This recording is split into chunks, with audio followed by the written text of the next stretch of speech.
Bienvenido a este canal de YouTube.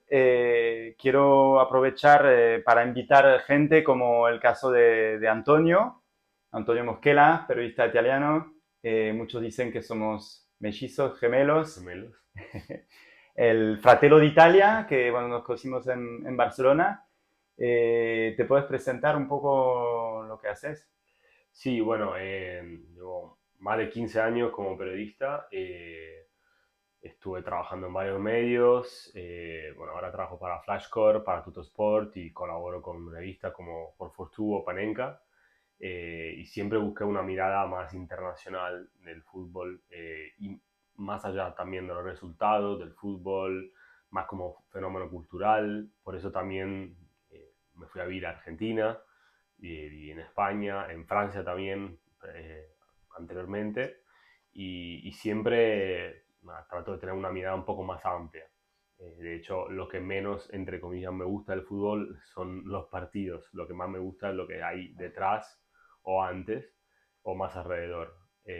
Por eso es muy importante cubrir los partidos, sobre todo fuera del estadio o viendo lo que puede acontecer fuera del terreno del juego, aunque después claramente a todos nos interesa el espectáculo, como puede ser en una final importante o en cualquier partido que, no sé, como por ejemplo la remontada del Barça con el PSG, en el que estaba en el estadio, u otro en lo que, digamos, estuve asistiendo de aficionado. Y eso más o menos es mi objetivo en mi carrera. Ok, bueno, siento que tenemos mucho en común en el sentido de que a mí también me aburre ahora hacer crónica de partidos, o sea, casi siempre lo mismo, o sea, gana uno, pierde uno, o los empates, pero al final todo lo que pasa dentro del rectángulo verde es casi siempre lo mismo.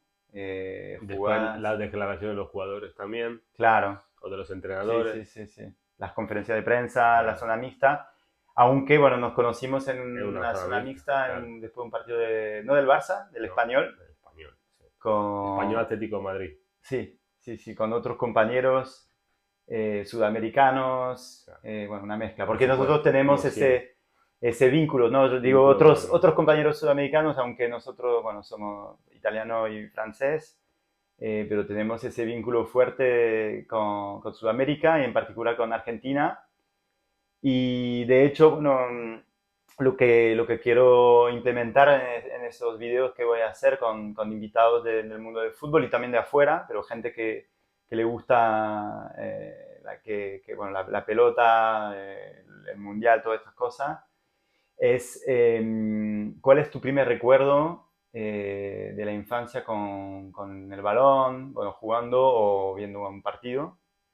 No sé, qué me quieres contar? Sí, como recuerdo con el balón, obviamente habrá sido en casa, estaba por ahí un balón y sé que me empezaba a gustar el fútbol y nada, entonces jugaba en casa con mis primos, con mis amigos de la infancia o en el balcón. Típico balón de plástico, ¿no? Que volaba.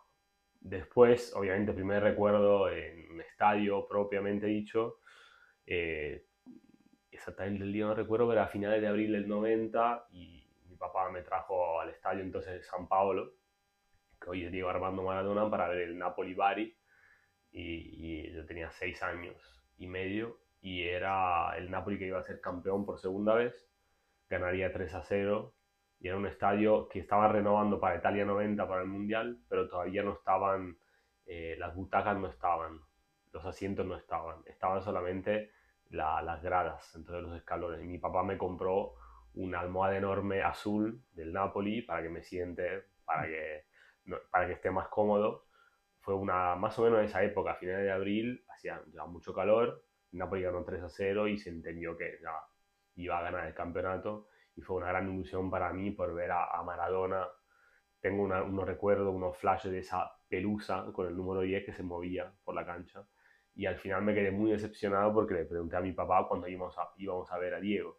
Dijo, no, no, es imposible, mira, hay 80.000 personas, no van a estar todos pudiéndolo ver. Claro, para mí ir a la cancha era también poder ir a entrar a ver los jugadores. Entonces fue como un gran amor y un desamor también porque dije, entonces eso es todo. Y creo que por eso también después busqué la manera de ser periodista para poder estar más en contacto con los jugadores. Como buen futbolista frustrado que soy, eh, era digamos, la manera de poder de alguna manera participar en esto y me pude sacar unos cuantos gustos conociendo a algunos futbolistas que me gustaban, estando cerca de algunos muy importantes, incluso de Diego, sobre todo en Argentina, cuando ya estaba entrando a gimnasia. Y entonces te diría que este es el recuerdo más importante, el primer recuerdo grande de mi vida de aficionado al fútbol. Claro. Bueno, después vamos a contar que tuvimos una historia con Diego. Antes, bueno, quiero hablar un poco de tu libro. Es un libro en el cual participas, que se llama Fenomenología de Maradona, con prólogo de Signorini, que fue, bueno, el profe de él y gran amigo. Contame un poco de qué trata el libro y, bueno, tiene también un enfoque un poco especial, ¿no? Ese libro. Sí, porque hay dos filósofos, un argentino y un catalán. Entonces, claro, miradas un poco distintas del fenómeno Maradona, aunque los dos queriéndolo mucho. Y después hay una visión británica escocesa, entonces como de alguna manera es interesante porque es alguien que, bueno, es verdad que es también escocés Brad, pero siendo un británico, hablando de Maradona, es un poco raro, no es tan frecuente. Aunque los escoceses lo aman mucho a Maradona porque Sí, eliminó a Inglaterra.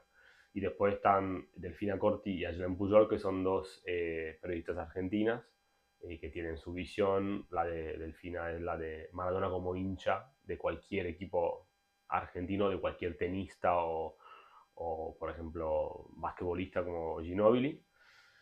Y la de Ayelen de Maradona feminista, muy disruptivo eso, porque claro, evidentemente es un poco contradictorio según lo que pasó, pero tiene un enfoque particular. Y en mi caso, obviamente, es todo lo que pasó en Nápoles. La Nápoles enamorada, y eso ese libro viene a raíz de un artículo que escribimos yo y Santiago Zavala, que es el filósofo argentino, cuando se murió Maradona. Cuando se murió Maradona escribimos un artículo en Al Jazeera que era Maradona el Redentor, en inglés lo escribimos, pero claro, The Redeemer en inglés es Redentor. Y aparentemente gustó mucho.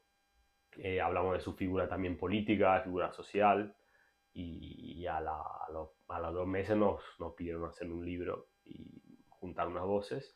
Y el prólogo está hecho por Fernando Signorini, que es un preparador físico que nosotros conocemos muy bien, que volvió a Nápoles 20 y pico años después y lo fui a buscar yo a la estación y fue un placer llevarlo por la ciudad. Él que había estado viviendo un año más después de la partida de Diego, cuidando su BMW, cuidando su Ferrari, antes de volver a Argentina. Y el profe accedió libremente y tranquilamente a hacer un prólogo y al final está la entrevista con el árbitro del partido de la mano de Dios, sí, Ali Benacer, tunecino. tunecino, que pude entrevistar de cerca cuando estuve de vacaciones en Túnez hace 9 años ya y de casualidad lo encontré Claro. y bueno, me ayudaron a establecer el contacto y fueron 2 horas de una entrevista histórica en la que todavía tengo muchas cosas no grabadas que puedo usar y fue un gran placer. Entonces, claro, al final, con la entrevista que conseguí yo, la pude copiar tal cual y, bueno, pegarla ahí. Y nada, ese libro salió en 2021, exactamente el 25 de noviembre, un año después de la muerte de Diego. Y bueno, está todavía a la venta, es la editorial Alta Marea. Y es un proyecto que al final hicimos con mucho amor, más romántico que por supuesto, para tener alguna compensación económica. Lo más importante era dejar algo escrito. Y bueno, a través de eso, bueno, nuestro amigo Fotis Galousis, el periodista griego, que no sabíamos que era un contacto en común, me escribió un día en Facebook diciendo que lo había comprado y le había gustado mucho mi capítulo y después entendí que era, bueno, que lo conocías, entonces empezamos ahí y lo vi a Fotis en Grecia cuando estuve ahí 2 meses y se lo dediqué y nada, fue muy emotivo también. Bueno, y una pregunta que quiero que sea también algo que vuelva siempre en estos videos.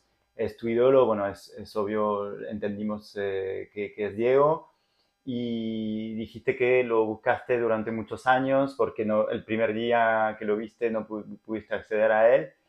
Contame un poco cómo fue esa cuesta, digamos, de perseguirlo, entre comillas, y después hablaremos un poco de nuestra experiencia en común con Diego. Sí, además que los años de Diego en Nápoles, mi tío, el hermano de mi mamá, trabajaba en la entrada de la cancha y en la entrada del centro de entrenamiento. Entonces él lo veía siempre.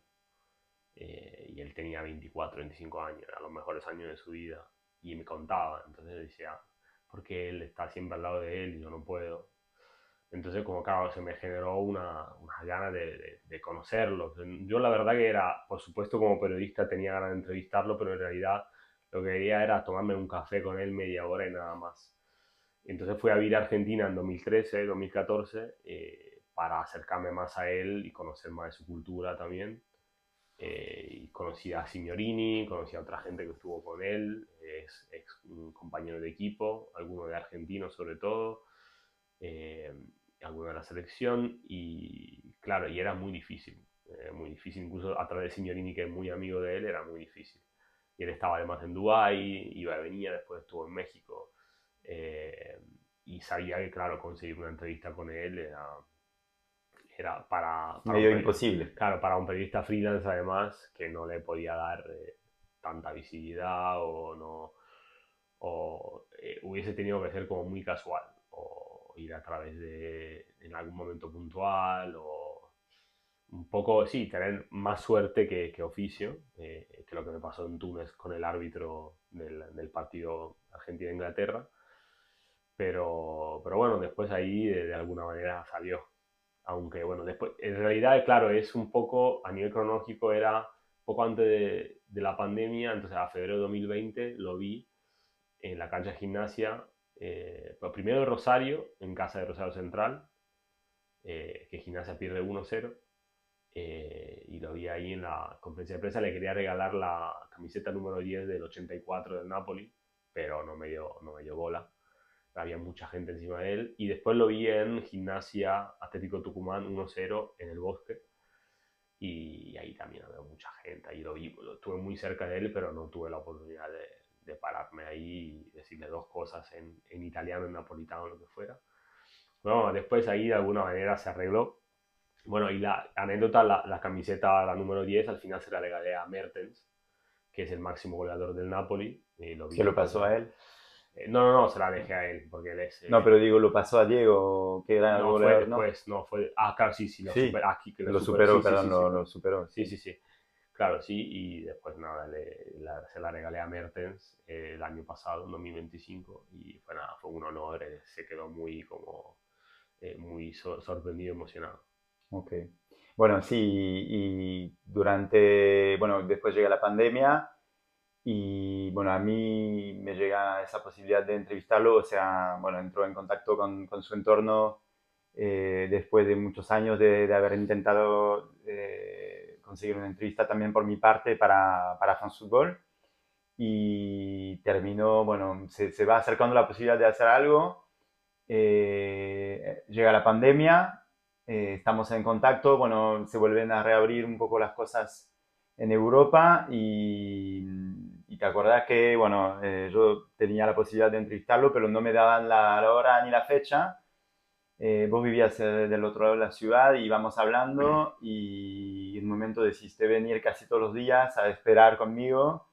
Una semana, algo Sí, así. una semana, venías todos los Y días, además como bueno, en era, otra casa que tenía antes. claro, además no es que no había toque de queda, entonces claro, nos teníamos que ver siempre antes de las 9 de las Sí, 10. sí, sí, sí. Y con el Otra, cambio horario de Argentina, claro, claro, porque la entonces, idea era hacerlo por videoconferencia, por Zoom, porque no, bueno, no podíamos viajar a Argentina en ese momento por el tema del COVID. Esto, bueno, recordar que fue en octubre de 2020 y el 12 de y octubre. por fin el 12 de octubre, que es bueno, ahora se llama Día de la Diversidad Cultural en Sudamérica, bueno, Sí. antes Día de la Raza, porque fue el día bueno, Cristóbal Colón puso el pie En la española. en América, digamos. Y, y bueno, el 12 de octubre por fin me mandó un mensaje la exmujer diciéndome, bueno, prepárate que ya vamos a hablar. Entonces armamos todo, empezamos a correr, a poner la cámara y todo. Al final me llama al WhatsApp, que tenía todo preparado para filmarlo en mi pantalla. Y salió muy pequeñito así. Salió, claro, pequeñito ahí en la pantalla, bueno, no como hubiera querido, vos me ayudaste un poco a enfocarlo con la cámara, pero bueno, apareció un Diego muy cansado, que le costaba hablar, pero a mí lo que me sorprendió es que, bueno, te me acuerdo que vos te estabas así poniendo la mano en la cabeza, no, no puede ser. Bueno, por un lado porque era Diego, pero por otro lado porque Estaba muy estaba triste por mal, él, para sí. decirlo de Sí, alguna forma sí. buena.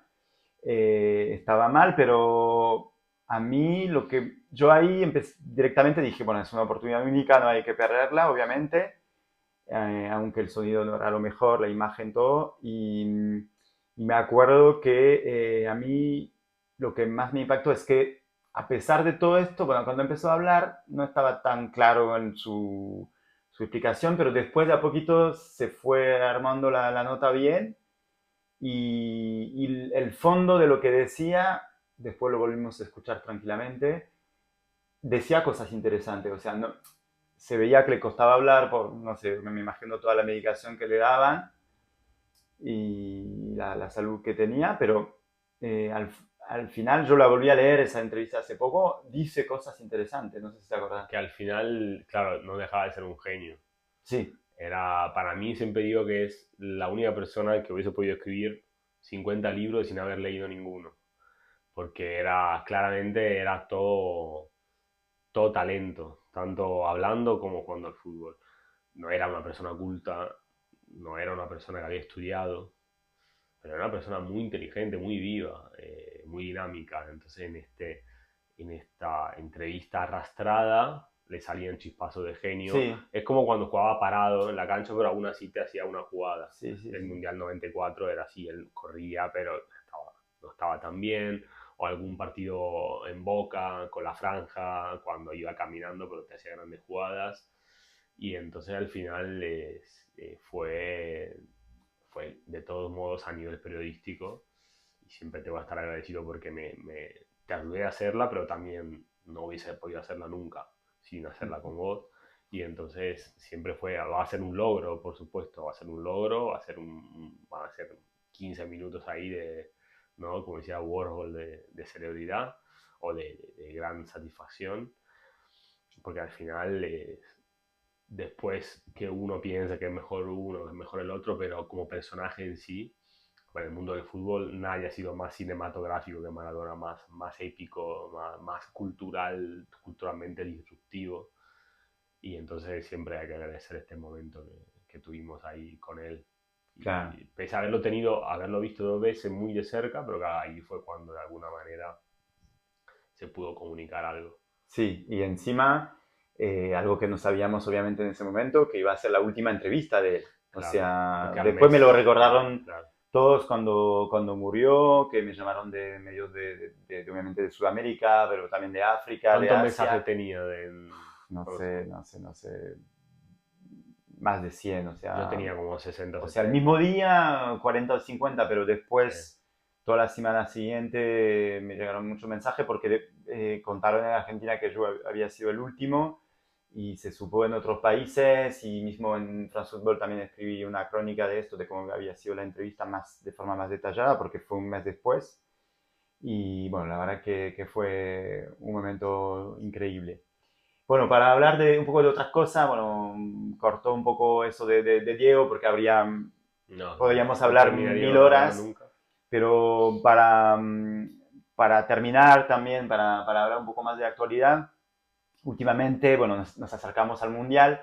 Últimamente, bueno, hablamos mucho de sensaciones, sobre jugadores, sobre equipos emblemáticos, como son Argentina, Francia, Portugal, Brasil, y hablamos mucho de jugadores que me acuerdo que una apuesta que me hiciste hace como un año o dos, me decías que iban a estar Messi, Cristiano y Neymar. O hasta fue después del último mundial, no sé, me dijiste que iban a estar los tres Bueno, Neymar es más joven, pero es el más jodido, digamos, de alguna forma a nivel físicamente, físico. claro. Sabemos que Cristiano es una bestia entrenando y que siempre quiere mejorar. Y bueno, después del Mundial de Leo, mucha gente pensaba que iba a ser el último. Ya en 2018 pensábamos que iba a ser el último, volvió. Y él y Cristiano, si no me equivoco, van a jugar su sexto Mundial. Bueno, empezamos con Ney, quizás. ¿Qué te parece? Y sé que Ancelotti dijo que para marzo no lo convocó porque necesitaba jugadores al 100%, pero vos crees que va a estar y qué puede aportar si está con Brasil? Para mí sería más algo popular, una medida como que quiere el pueblo, porque obviamente los últimos 20 años después de Ronaldinho, es el mejor jugador que sacó Brasil. Para mí técnicamente era un jugador a nivel de Messi, lo que pasa es que no se cuidó. Pero claro, y le queda lo del Mundial, y ese sería su último Mundial, Claro. porque tiene 34 años. Lo que puede dar de más, yo creo que debería dosificarse y no jugar de extremo izquierdo, sino jugar como más de 10 de enganche y dedicarse solamente a crear situaciones de superioridad numérica y a dar pases. Y no va a poder jugar todos los partidos 90 minutos, porque no puede. Entonces hay que ver si Brasil quiere renunciar a un equilibrio en el centro del campo para tener a Neymar Ujú, y a Vinicius. claro. Y después lo adoptar a Rafinha y después hay que ver si juega de nuevo Joao Pedro. Pero yo creo que, conociendo un poco a Ancelotti, si lo lleva al Mundial es por petición popular. Porque para mí ahora técnicamente siempre sigue teniendo un gran nivel, pero Ujú, físicamente no jugó casi este año. ¿Cómo ujú, vas a ir a un Mundial así? claro. Y una palabra sobre que lo viste jugar seguramente en el Camp Nou. Mucha gente que nos escucha, que nos va a ver, siempre lo vio por televisión. Vos que lo viste en el estadio, te voy a hacer la misma para los dos otros. ¿Qué tiene Neymar que no tienen otros jugadores? A mí como gambeteador o regateador, se diga donde se diga en español, ha sido el mejor después de Ronaldinho. La manera que tiene de sacarse de encima a los jugadores, eso no lo tenía nadie. Y Más que era, Messi. sí, como dribbling en sí, como gambeta, sí. Después Messi, obviamente, visión periférica, conducción de la pelota y disparar al arco, nada, obviamente Mm, mejor, pero para gambetear, Neymar era increíble. ujú. No solamente Era, para... de si será, Es porque, que, claro. es que ahora ya perdió Sí, mucha sí, movilidad sí, sí, sí. también.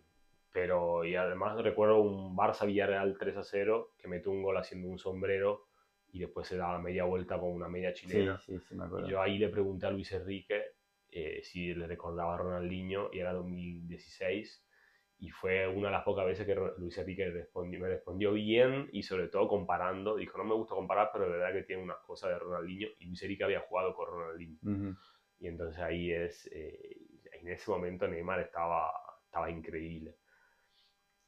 bueno, Pero claro, ahora está, no lo veo bien. sí, sí, sí, sí. Entonces si va es para tener a alguien ahora con 26 jugadores, puedes tener un jugador que te puede jugar media Ujú, hora solamente. Hay que ver cómo puede insertar en la dinámica del equipo. claro. Y hablando de Cristiano, bueno, yo estuve hace unos días con Roberto Martínez.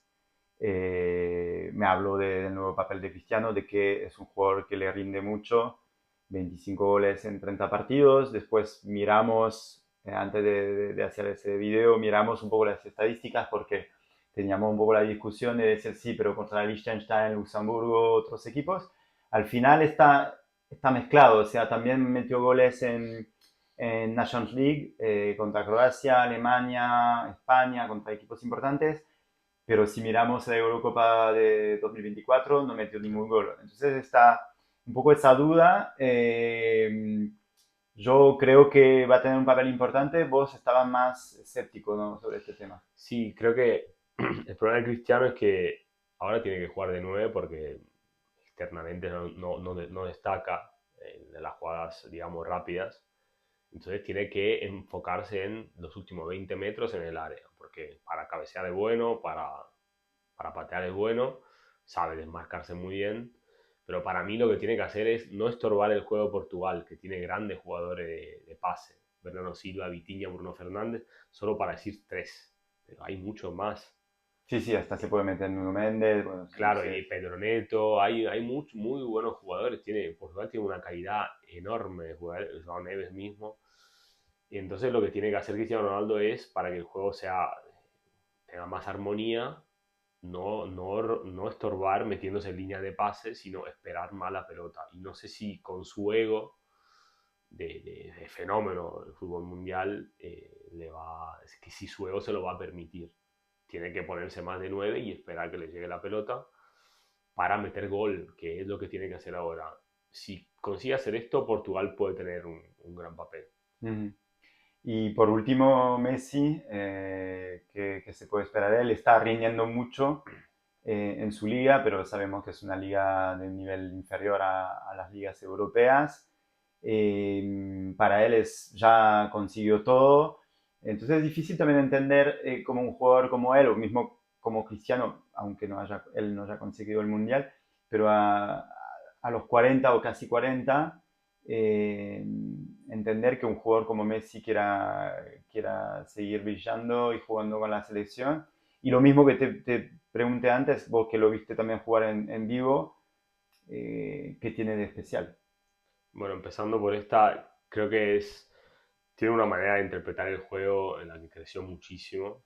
Pasó de ser un delantero, o sea, un wing, ¿no? Un extremo, a ser un jugador de todo campo. Tiene una panorámica, tiene una manera de ver el juego, de sentirlo, de saber dónde están los compañeros única. Ujú. Eh, y, Esto lo- y- con una jugada, ¿te acuerdas de una jugada de haber visto en el estadio, algo en directo? Dijiste ahí, es un jugador distinto. sí, recuerdo en una Supercopa contra el Real Madrid, se dio vuelta en un momento y abrió sin haber, no recuerdo exactamente con quién, pero lo marcaba Kovacic, que lo marcó muy bien ese día, pero hizo una jugada que se dio vuelta y enseguida abrió del otro lado con la medida perfecta. Entonces en eso, en medio segundo, es capaz de tener una decisión perfecta y no solamente de pensarla, sino de ejecutarla. En esto del fútbol moderno no hay nadie como Messi. De hecho, cada vez más puede jugar como más de centrocampista. Después, claro, no le pidas que vuelva, pero tampoco hace falta, porque siempre se para bien. También, por ejemplo, en la jugada del segundo gol de Argentina contra Francia, hace solamente un toque, pero lo hace bien. Y sobre todo creo que hace rendir mejor a los demás, que luchan mucho por él. Lo que ahora para mí, claro, no tiene presiones, porque ya ganó. Y juega en casa, porque ahora está en casa en Estados Unidos. Va a estar bien acompañado. Tiene un equipo todavía muy joven que va a jugar por él. Y creo que ahora incluso te diría que puede empezar algún partido el banco.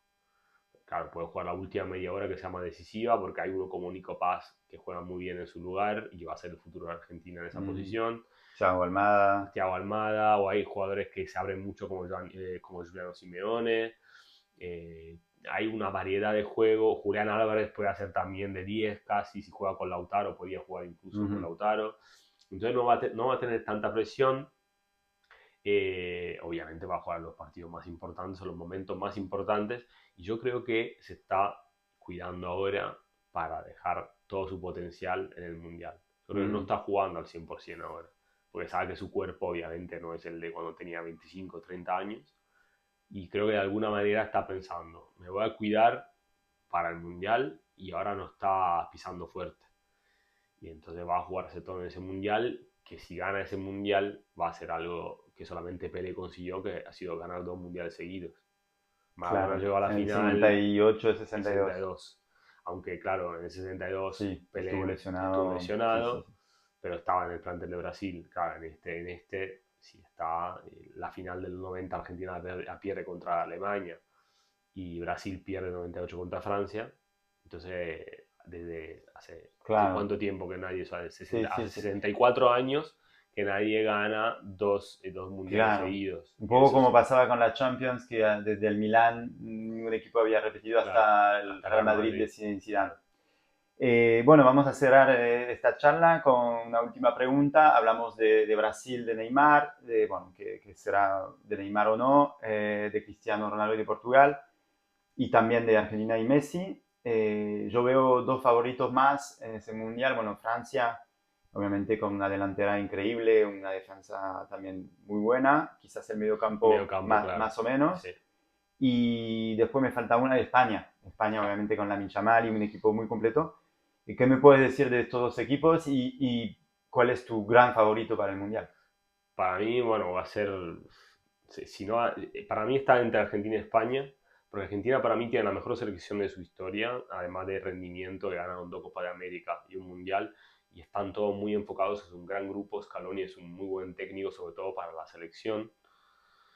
A nivel anímico también. España, sin embargo, juega mejor que Argentina, pero le falta, no sé si le falta un 9 muy goleador, si Ujú. Oyarzábal va a jugar ahí más como de enganche para que se metan los demás, pero tiene un gran juego y en ese momento Lamine Yamal es el mejor jugador que Ujú. hay, por la edad que tiene, por lo que está haciendo, por cómo rinde en grandes escenarios.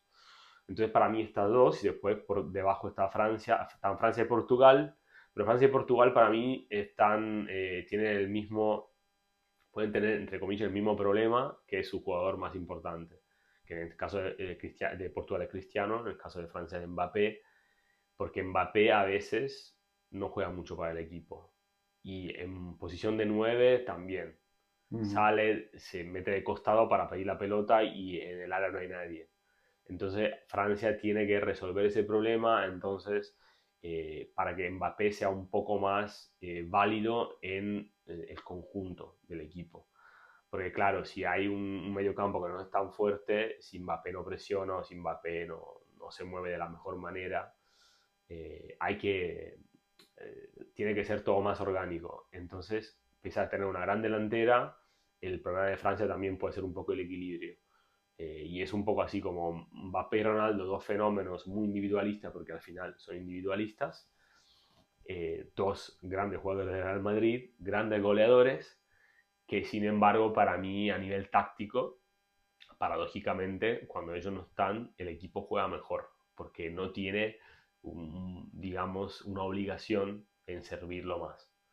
Eh, Tal vez sea una provocación, pero en mi opinión es lo que puede pasar incluso en la Madrid con Vinicius, se pisan un poco los pies, Mbappé y Vinicius. Eh, pero bueno, sabemos que Mbappé en los mundiales también mete muchos goles. Entonces ahí, para mí, Francia si consigue que el mediocampo esté bien sólido para que jueguen juntos Doué, Dembélé y Mbappé rindiendo o Olise, estos Ujú. cuatro, Sí, es increíble. O sea, tiene una delantera que no tiene sí, sí, sí, nadie, teniendo a Cherki y a Barcola como alternativas. claro, Entonces, ese es el problema de Champ. Lo más complicado va a ser para mí conseguir el equilibrio sí, para que estos puedan ser letales en todos los partidos. claro. Yo veo que Due también está un escalón arriba de Barcola, pero parece que Sí, Barcola tiene más chance de ser titular. Y lo de Cherki creo que es un elemento muy clave porque si juega él puede aportar mucho de la conexión entre el medio campo y el ataque, que lo tiene Olise, y también habrá que ver si en un torneo importante así puede rendir, pero está demostrando con el Bayern que es un jugador que es crack, ¿no? en este momento sí, no he visto a nadie en el último turno de Champions jugar tan bien. Ujú. Entonces, aunque te digo que estoy enamorado de Cherki, la manera de Sí, jugar que tiene, sí, muy sí, sí. Un 10 a de lo antiguo, a lo de calle, antiguo, ¿no? exacto, de la calle, exactamente. Eso de Sí, Cherki sí, sí. me encanta. O sea, Bueno, hay momentos que veo los partidos solo por él. bueno. Bueno, para cerrar, recordamos que escribís para Tutosport, Flashcore, a veces también para Panenka, para un montón de distintos medios. Vas a ir a la final de la Champions, me contaste, En en Budapest, Budapest. Bueno, y pueden encontrar tu libro, está en España, está en Sudamérica sí, bueno, y se puede sí, se pedir, puede pedir se puede online. pedir online. Y bueno, seguiremos. Me gustaría que vuelvas en unos meses también para charlar bueno, del Mundial, cómo habrá salido el Mundial y otras cosas. Y bueno, nosotros siempre nos cruzamos en En algún estadios, lado. en charlas futbolísticas, también viajes de amigos. Así que bueno, fue un placer recibirte en este primer video. Espero que les haya gustado y bueno, vamos a intentar invitar más gente como dije al principio, gente del mundo del fútbol, pero también de afuera. Estoy pensando en un amigo que es músico, gente por ahí del mundo del cine, de entrenadores, jugadores actuales o del pasado y bueno, espero que disfrutemos de estos videos juntos. Hasta la próxima, gracias Antonio por estar con nosotros, Antonio Gracias a ti. Mosquela, amigo y gran periodista. Y bueno, hasta la próxima. Hasta la próxima.